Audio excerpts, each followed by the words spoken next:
Welcome to another episode of the Information Addicts Podcast. My name is Cassidy. I'm an information addict, and this is my podcast where I explore information, ideas, and beliefs, and try to do those things more responsibly. I've got another monologue video for you today, and we're going to get into ultimate truth. I've been doing a little bit of a series on personal truth, ultimate truth, trying to unpack those and understand how we can make sense of them. The last monologue I did was on personal truth, so I'm just going to reframe the definition and move into the exploration of ultimate truth and how those things play together. So, what is personal truth? The way that I've been defining that is sort of all of the things that an individual personally holds to be true, whether it's personal preference, ideology, worldview, all of the objective and subjective claims that a person makes that they personally hold to be true.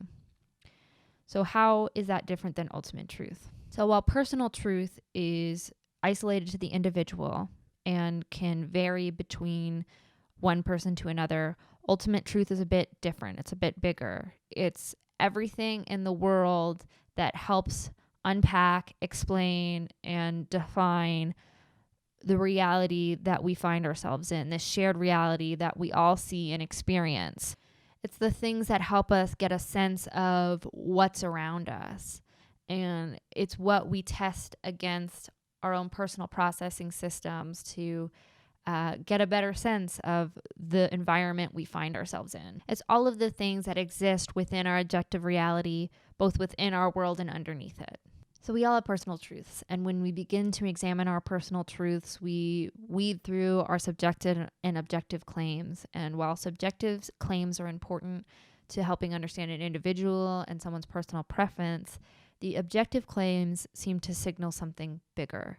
It seems to signal this belief that we believe in something that is true, that is bigger than ourselves. It signals that we believe that there is an ultimate truth to be found, and it's something that we try to point to help ground us and give us a sense of how to act in the world and the ways in which we operate with other individuals. Because of the way that we seek out truth and how ingrained it is within us, it does seem to signal to me that at a certain level, we all believe there is something that is ultimately true. And not only that it exists, but it's probably something we can find, at least to a certain degree. And at the very least, we act as if that is true. But just because we all have this sort of sense that ultimate truth exists, it by no means mean that we therefore will all agree on what is actually ultimately true. In fact, we know very well that that is not true, and what causes a lot of the divisions that we see in our world. We're all utilizing these individual processing systems to come to an understanding of the ultimate reality that we inhabit, and we get a better picture of that, and those things help us, create our personal truths. We use our own personal truth to inquire about the world, express how we think and feel, and inform the way we act. And in this process of inquiring, expressing, and acting, we are constantly coming into conflict with other people's personal truth. And while there may be some personal truths that are very compatible and similar to our own, not one personal truth is completely identical to another's. But if there is something objective in the world, these objective things really shouldn't be in contradiction with each other. They should all express themselves in a harmonic way. And if this ultimate truth is unchanged and should be experienced by the same by all people, why do we see such varying differences in our personal truths? And not just our own subjective personal truths, but our personal truths of the things that we think are ultimately true. I think an easy answer would say is that ultimate truth really doesn't exist, and we get into this subjectivism realm. So all our beliefs are just curated from social conditioning or instinct and evolutionary biology. But where I see a problem is that to hold this subjective frame would leave us with at least one objective claim. And that objective claim would be that the only thing that is ultimately true is that there is no ultimate truth. And not only do we not have any real justification to hold that up to be true, it's self-refuting in itself, because how can nothing be ultimately true, yet this sort of frame is the only thing that stands? It just leaves a lot of problems in the way that we understand that and make sense of all of the other things that we're claiming objectively. But I think there's something more to this than just this philosophical argumentation of a self-refuting claim. It goes into this realm of standing in the face of something that is so ingrained in us that we almost can't shake, this intuition or belief that there is some sort of objective reality out there that we can interact with and find and come to answers about. And while it's possible that it's all evolutionary or conditioned from culture, it doesn't leave a strong enough argument to say that it absolutely isn't. There's still a possibility that these deep instincts are pointing us to something outside of ourselves, something bigger, as a signal to go look for it and to go find it. We spend a lot of time comparing our own personal truths to the personal truths of others, and we can't really help it. We get stuck on the inconsistencies and we fight to be heard, and this is what creates a lot of chaos in our societies and our communities. We want people to see the world in the way we see it. See, if ultimate truth doesn't exist, then this fighting and this argumentation of trying to prove one idea better than another is sort of illogical. If it is all personal preference, we should really just live and let live and not worry about what someone else personally believes to be better. The problem is we don't, and we can't. There's something in us that is screaming to try to find and stand for whatever is ultimately true, whether we acknowledge it or not. And to me, that seems unlikely that it'll change. But then it gets to the question, if ultimate truth really does exist, why don't we all see it clearly? If we saw it clearly, it would fix a lot of this infighting and the chaos that lies within our world. And if it does exist, shouldn't it be seen clearly? If we're all living in the same reality, shouldn't things be very identifiable as ultimately true? And I think a lot of those answers probably lie within the way that we process information individually.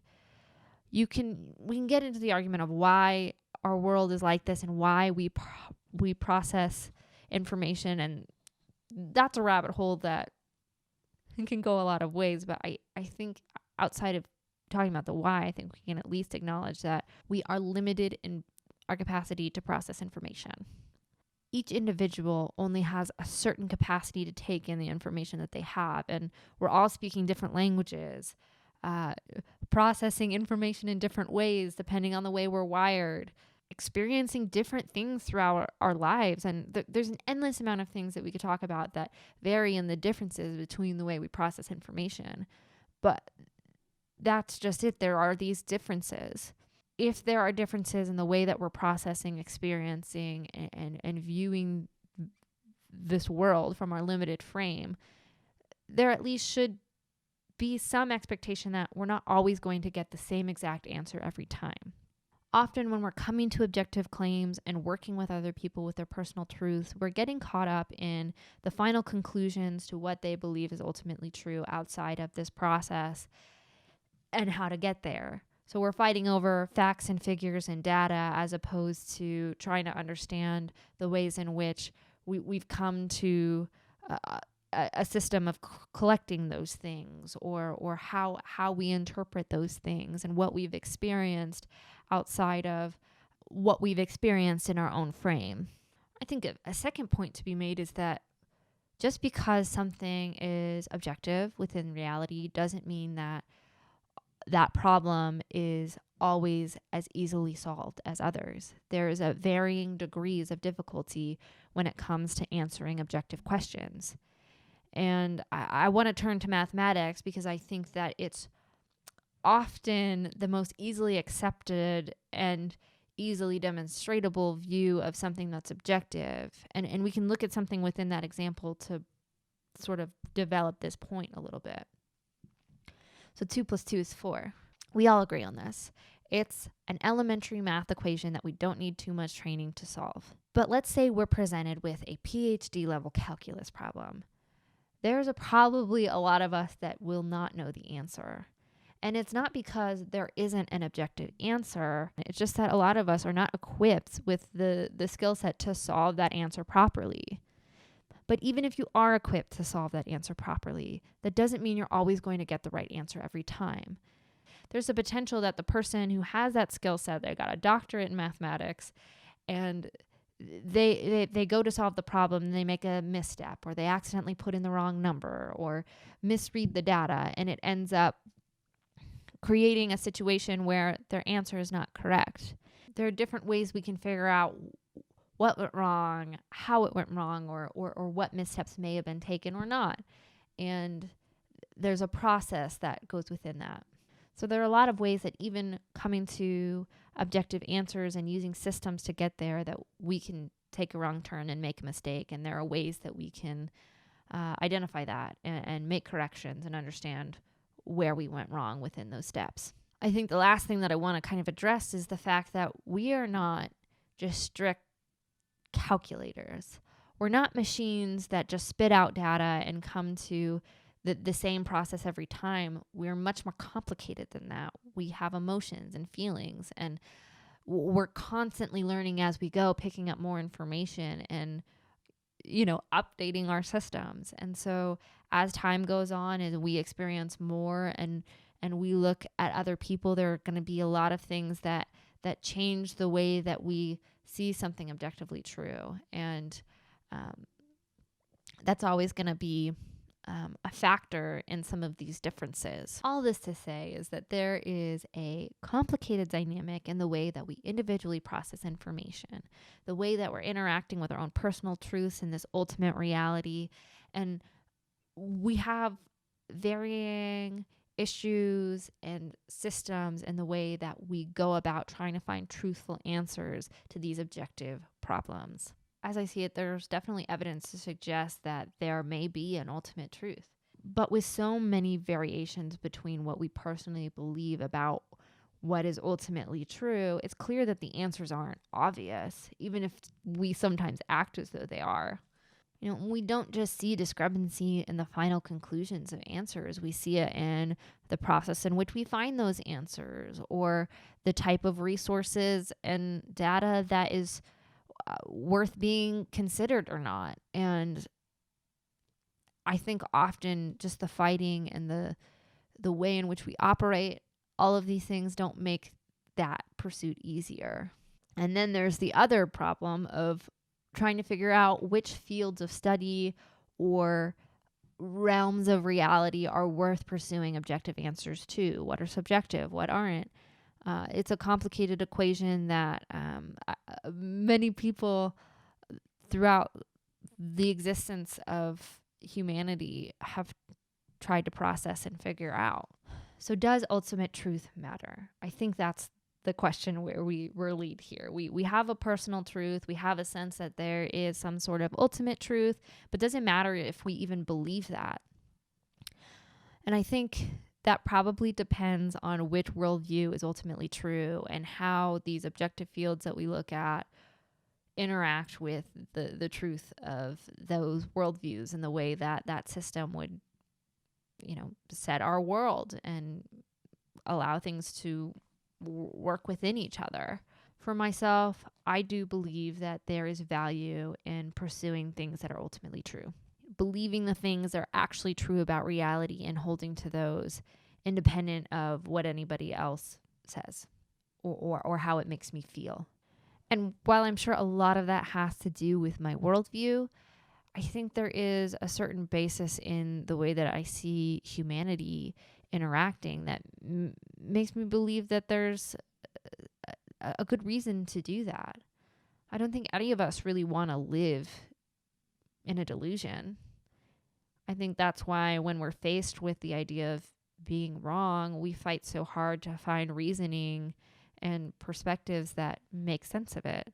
Whether we double down or throw it all out or take sort of a medium position, try to nuance and adjust the frame of what we already believe. But we do what we can to prove to ourselves that we are believing something that is true and not just a figment of our imagination. And so on that basis alone, I think there is some value in respecting that instinct within us and trying to be on a pursuit of something that is ultimately true. But how do we do that? Well, I don't think it's a bad thing to want to share what you personally believe to be true. We can easily get caught into this mode of being where we let our personal truths trump the things that are ultimately true. And we refuse to seek the things that we don't want to believe or, have a hard time knowing how to do those things. I think it's a mistake to let our personal truths trump the acknowledgement of some type of ultimate truth or stop us from looking at the perspective of someone else. And we do that often. And I think at this point, I could go down the trail of how do we come to informations and how do we come to these systems of beliefs and what things are objective or not, and sort of unpack the interaction of all of these things. But I don't necessarily think that's the most dire issue within the operation of all this. I think a better place to start is probably in the relational.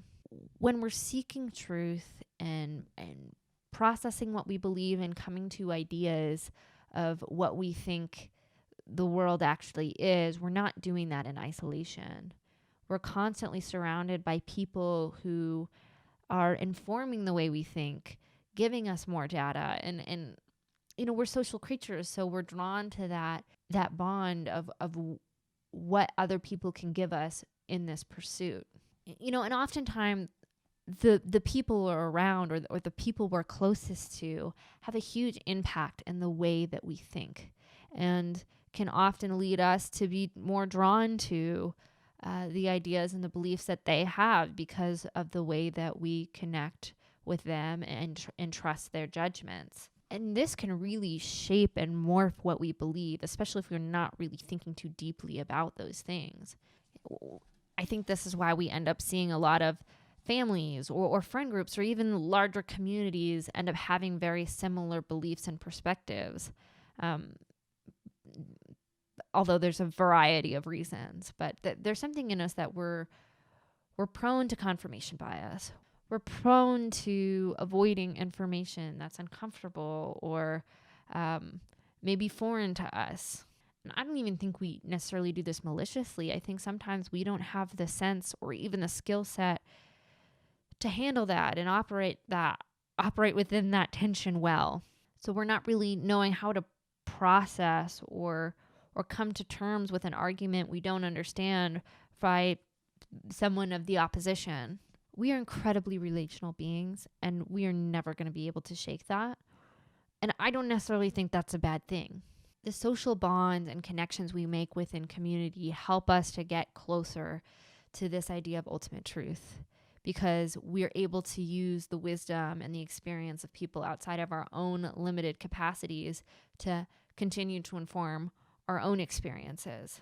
When we are so limited, it doesn't seem right to break those things and walk away from something that could give you a sense of the bigger reality. But this can often lead us into a sense of tribalism, and it stops us from really being as open as we can as we're processing these things and trying to find our answers. And I think it can sometimes stop us from operating in this pursuit of truth in an honest manner. So how do we pursue truth well? How do we do that within communities that we care deeply about and the communities we don't like that much? The communities that are so outside of our comfort zone and the things that we know that it's hard to even process the things that they're saying and the way that they view the world. How do we interact with our own personal truth and the personal truths of others to get to something bigger? And I just want to keep pulling that thread and we'll see where it goes. But for now, I will close with the serenity prayer. God, grant me the serenity to accept the things I cannot change, the courage to change the things I can, and the wisdom to know the difference.